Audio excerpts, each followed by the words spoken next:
Have you ever wondered how one moment, just one, can split a life into two halves? Before and after. That question hovered like smoke over a small Pacific island in 1944, where jagged palm trees swayed over cratered earth and the scent of salt mixed with gunpowder. The morning sun shimmered across broken sandbags and shattered helmets, as if the island itself held its breath, waiting for something terrifying to happen. Private Sam Turner, a quiet farm boy from Kansas, found himself whispering that question in his mind as he crouched behind a fallen palm. His hands trembled around a water canteen. Fear wasn't new, but today it felt different. He could feel it clawing inside his ribs. To his left, Corporal Miguel Reyes, confident, loud, and annoyingly cheerful, tapped his boot rhythmically against the dirt. Not out of impatience, out of nerves he refused to admit. "Sam," Miguel muttered, "if we make it out of this, I swear I'm never complaining about my mom's vegetable soup again." Sam didn't laugh. He couldn't, because today wasn't like the others. Today, Sam and Miguel were assigned to something most soldiers whispered about with dread: a flamethrower unit. Their commander, Lieutenant Clara Whitfield, stood a few feet away, a silhouette carved from discipline. She had the calm, steady presence of someone who'd walked straight through chaos and come out stronger. But even she couldn't hide the heaviness in her eyes, because on the far side of the island, hidden in a network of tunnels carved into volcanic rock, Japanese Captain Hiroshi Tanaka was preparing for this very moment. And neither side realized that what was coming would change them forever. Through fire, fear, and an unexpected spark of humanity. Sam remembered the first time he saw the flamethrower, a steel tank strapped to a man's back, connected to a nozzle that spat liquid fire across 30 yards, a weapon that roared like a living creature. He hated it instantly. Turner, Clara had told him during training, this weapon terrifies the enemy, but it also changes the wielder. You must control the flame, not let it control you.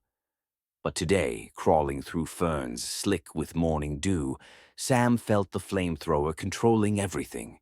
Each step reminded him that he carried death on his back, heavy as guilt. Ahead, the ridge loomed like a sleeping beast, dotted with fortified Japanese bunkers.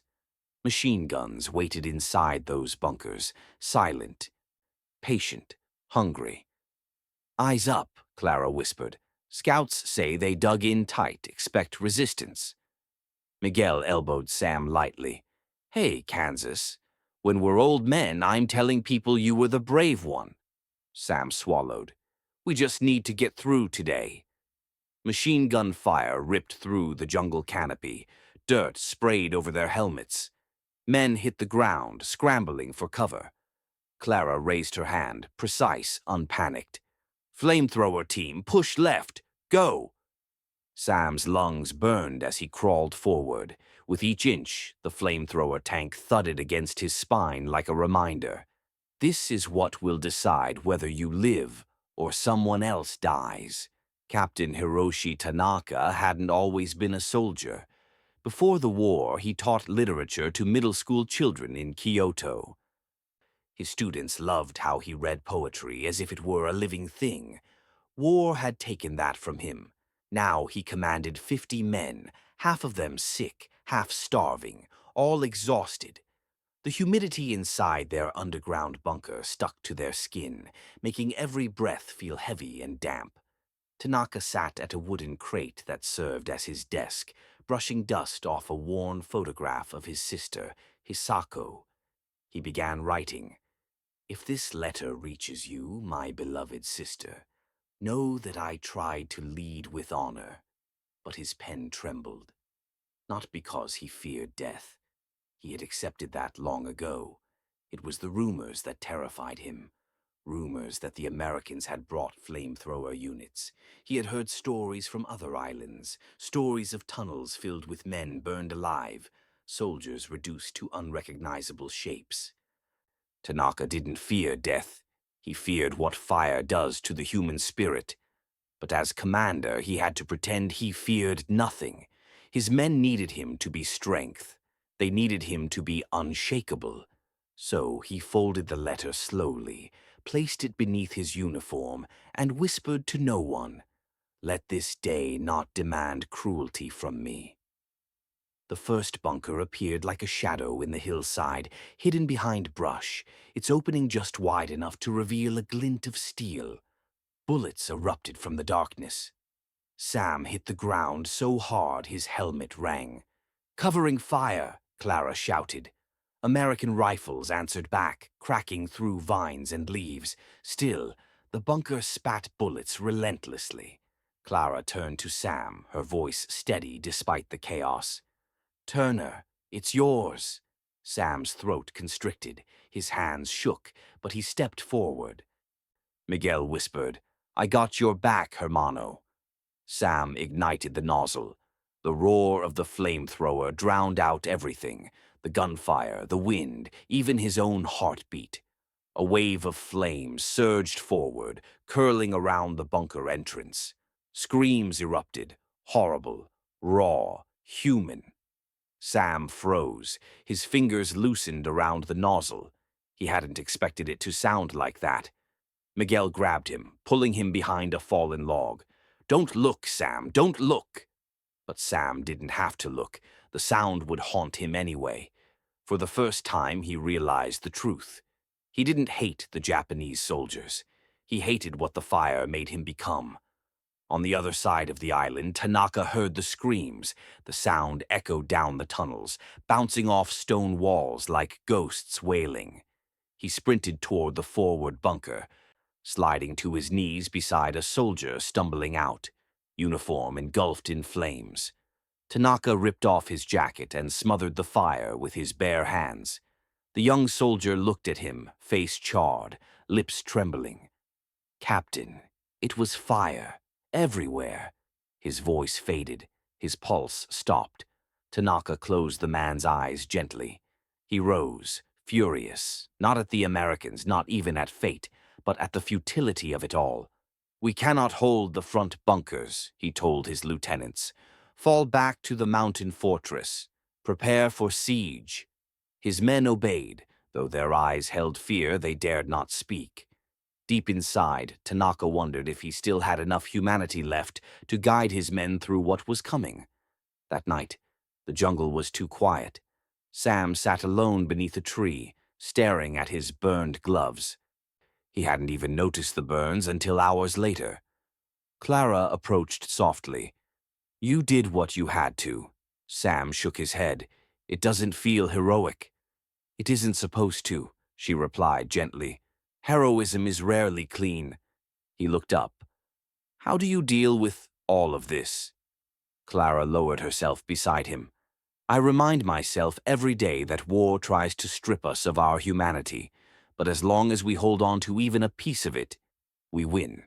Sam exhaled shakily. "I don't want the fire to change who I am." Clara placed a hand on his shoulder. "That's exactly why it won't." For the first time that day, Sam closed his eyes and prayed for morning to come slowly. Far away, hidden between jagged rocks and thick vines, Aiko Mori, a young Japanese scout barely 18, watched the Americans from afar. She was not a soldier by choice. Drafted because she could run fast and read English, she wrapped her arms around her knees, trembling. She had seen battle before, but never flamethrowers. The fire terrified her in a way bullets never had. But then she saw something unexpected. During a minor skirmish earlier that day, a Japanese soldier had been wounded and left behind. Sam, yes, the same American with the flamethrower, approached him. Aiko thought he would shoot. Instead, Sam had lowered his rifle. He had yelled for a medic. He had dragged the injured man behind a fallen log for safety. He saved him. Aiko covered her mouth in shock. Her commanders told her the Americans were monsters, demons without souls, but she had just watched one save an enemy. She whispered into the humid night, "Maybe the world is not the way they say," and an idea formed in her mind. A dangerous one. A hopeful one. Miguel found Sam sharpening his knife near the campfire. "You okay?" he asked. Sam shrugged. "As okay as someone who carries a tank of nightmares on his back." Miguel laughed softly, but then his expression grew serious, something rare for him. "You know why I joke all the time?" he said quietly. "Because if I stop, I'll think about my brother." Sam looked up slowly. Miguel rarely spoke about family. "He died early in the war," Miguel continued, "and my mother, she hasn't smiled since." He stared into the fire. "If I die too, Sam, it'll break her." Sam swallowed hard. War didn't just burn bodies, it burned souls. "We'll get out," Sam said firmly. "Both of us." Miguel smirked faintly. "You better." "I'm not doing your chores back in Kansas." Tanaka's remaining soldiers moved deeper into the mountain, into bunkers carved with desperation and sweat. Lanterns flickered against wet stone. The air smelled of mold and fear. Engineers built barricades, others sharpened stakes or boiled muddy water for the wounded. Every man knew the truth. This was their final stand. But Tanaka wasn't thinking of strategy. He was thinking of mercy. He walked through the rows of tired soldiers, placing a gentle hand on shoulders, offering words of resolve. "Live with honor," he whispered, "but honor does not require death without meaning." Yet he could feel resistance brewing among his officers, men who believed surrender was shameful, men who would rather burn than bow. Tanaka exhaled slowly. He had to stop war from turning them into something they were not. The jungle was thick with mist the next morning. Aiko's heart hammered in her chest as she tied a white cloth to a stick. Her hands shook so badly she nearly dropped it. She stepped into the clearing, walking toward the American line. Rifles instantly snapped up. "Identify yourself," a soldier roared. Aiko froze. Miguel muttered, "Is she crazy?" Clara stepped forward, raising her hand. "Hold your fire," Aiko forced herself to breathe. "I bring message," she shouted, "from Captain Tanaka." Clara's eyes narrowed. "A negotiation?"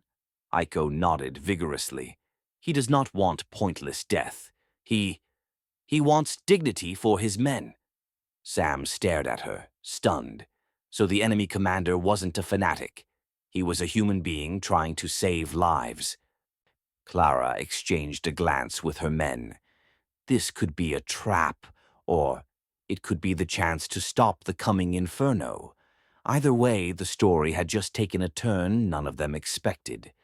The trek to the mountain bunker felt unreal. Aiko walked ahead cautiously, her white flag trembling in the humid air.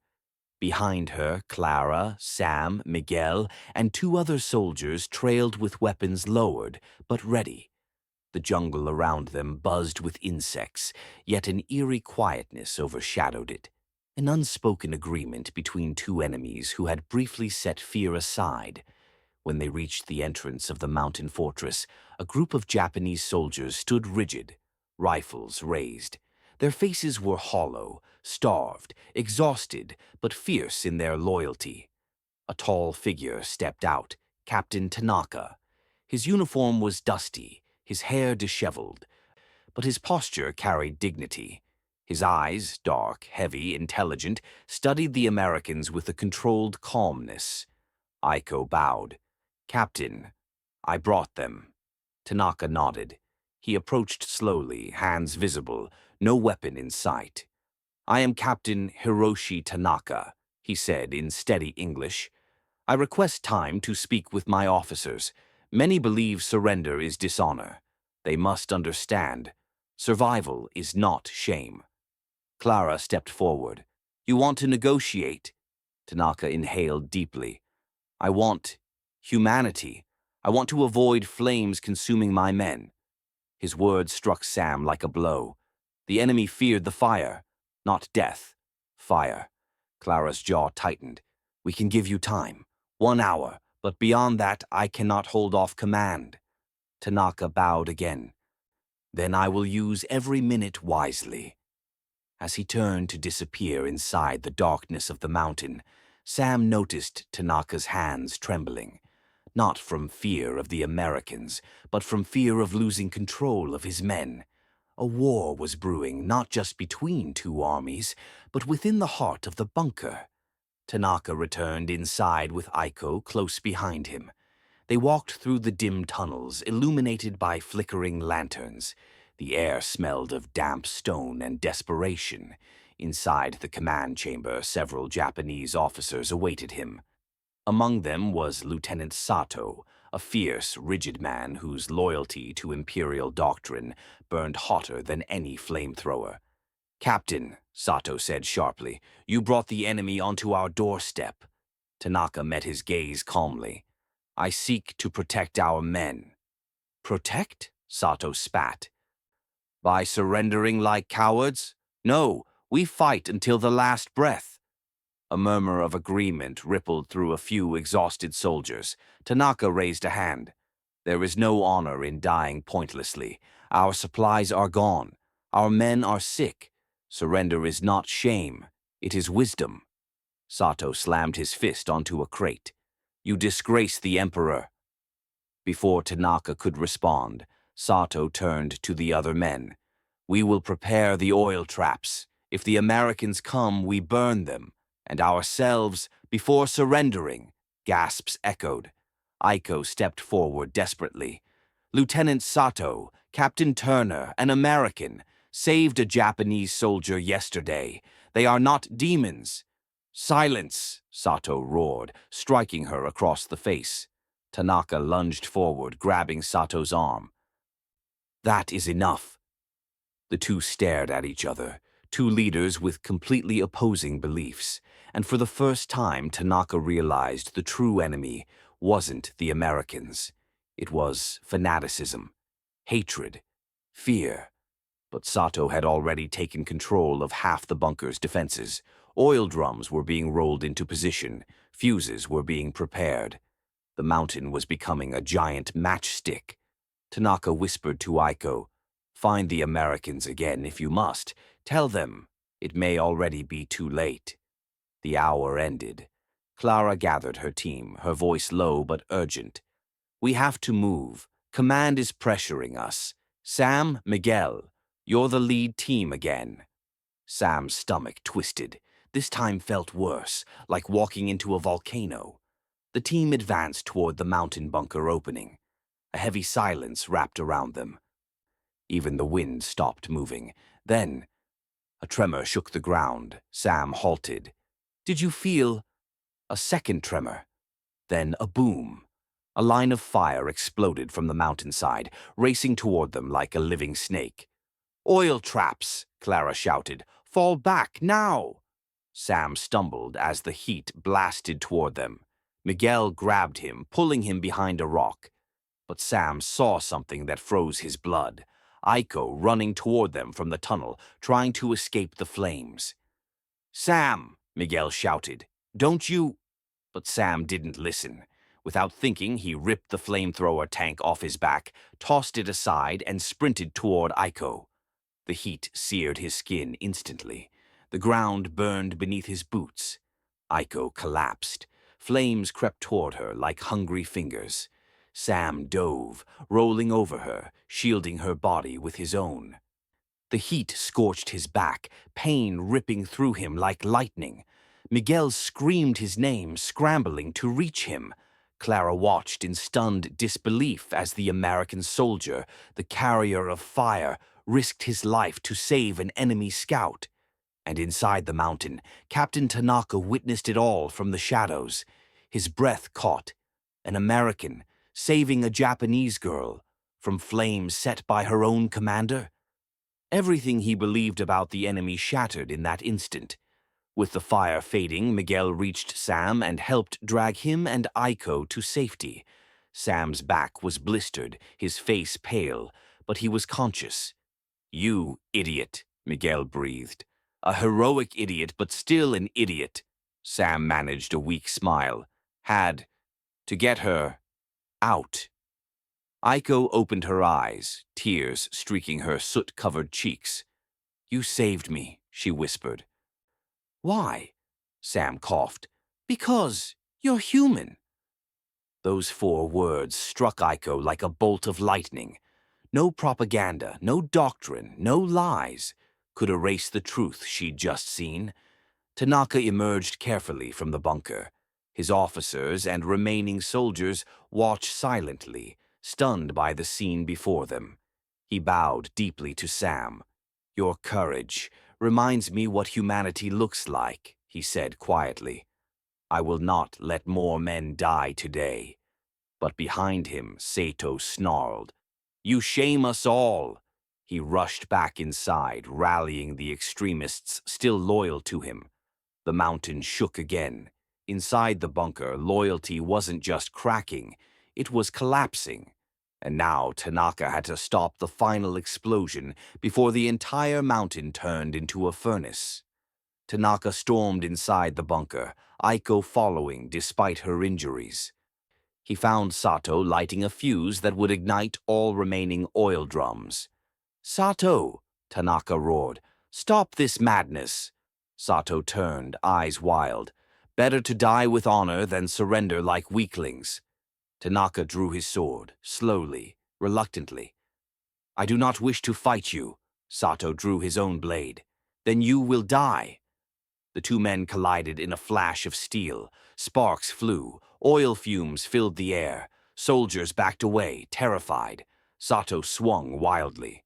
Tanaka blocked, staggered, then countered with a precise strike that knocked Sato's sword from his hand. Aiko screamed, "Stop!" Tanaka grabbed Sato's collar. "Hatred has blinded you. This war has taken enough from all of us." He raised his sword and then lowered it. "I refuse to kill. I choose humanity."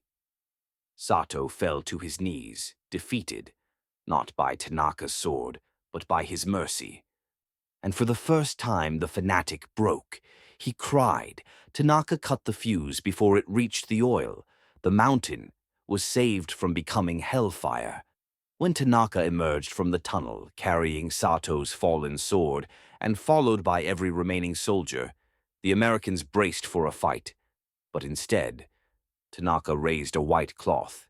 He bowed, deeply, respectfully. "I surrender my command," he declared.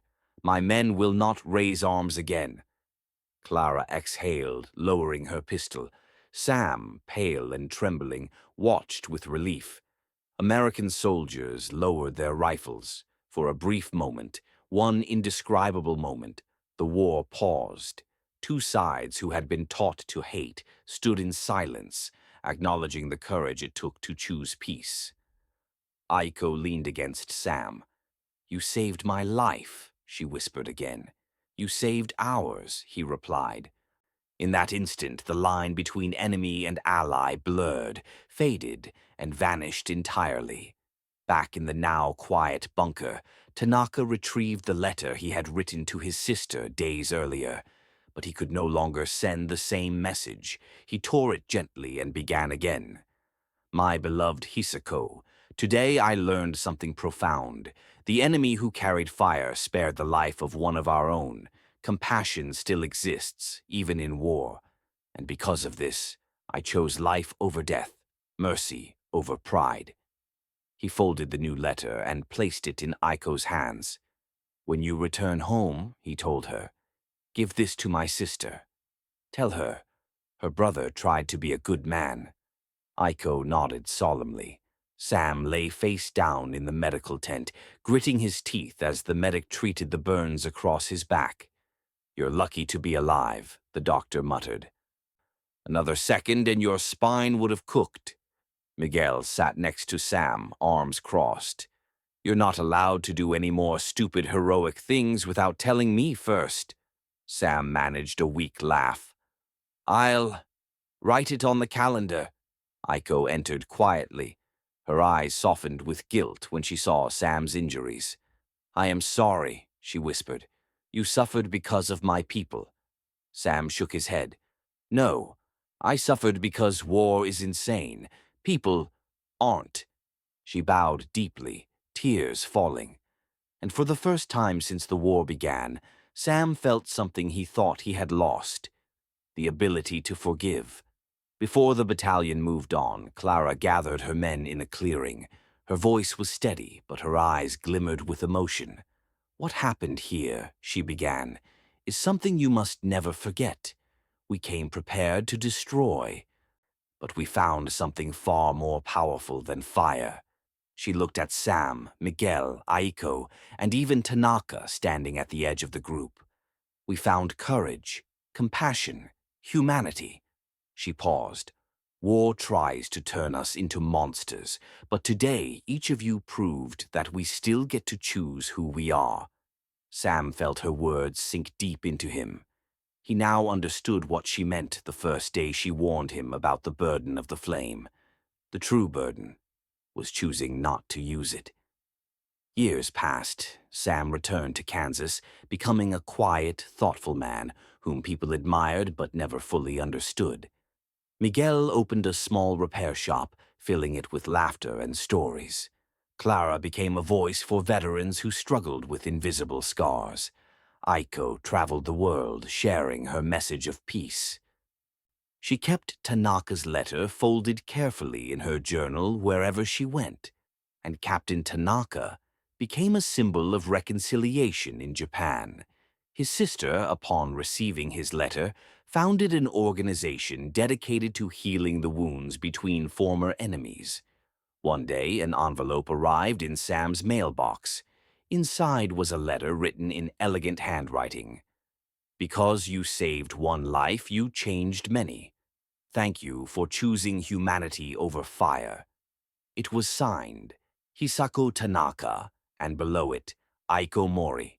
Sam closed his eyes, absorbing the warmth of the message. Because in the end, it wasn't fire that changed the world. It was a single choice, made by a soldier with a scorched back and a stubborn heart. The choice to save, not destroy. And that question from the very beginning? What can a single moment of fear do to the human soul? The answer was finally clear. It can break you, or it can reveal the part of you strong enough to choose compassion, even when surrounded by flames.